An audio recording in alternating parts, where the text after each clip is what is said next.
को लेकर भारत में लगातार विवादित बयान दिए जा रहे हैं। पहले सपा सांसद शफीकुर रहमान बर्क ने तालिबान को बधाई दे दी, फिर उनके बेटे ने, और मशहूर शायर मुनव्वर राणा भी पीछे नहीं रहे।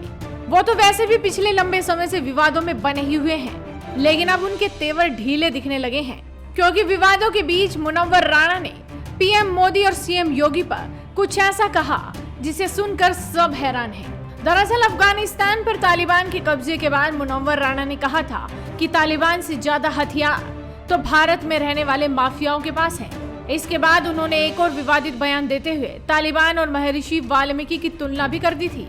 इसके बाद लखनऊ में उनके खिलाफ तहरीर दायर कर दी गई है।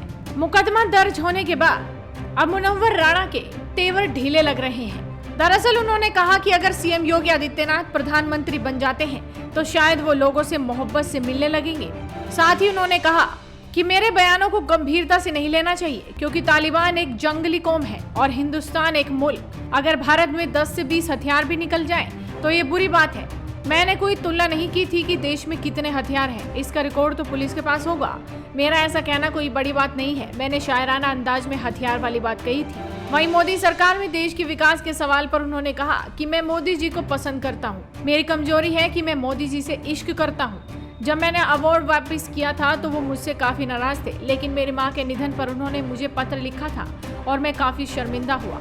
उन्होंने आगे कहा कि मैं मोदी जी से मिलने गया तो मैंने कहा कि सर मैं इसीलिए मिलने आया हूँ कि आपने जब मेरी माँ के निधन पर पत्र लिखा तो शर्मिंदा हुआ।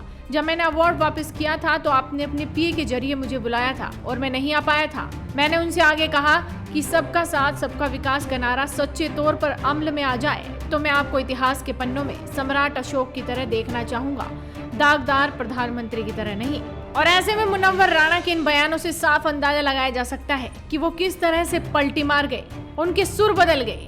फिलहाल तालिबान पर दिए गए उनके विवादास्पद बयान पर लखनऊ में एफआईआर दर्ज हो चुकी है। देखना होगा कि एक्शन कब होता है। तो आप भी इस वीडियो को शेयर कीजिए और आपके अपने चैनल हेडलाइंस इंडिया को सब्सक्राइब कीजिए।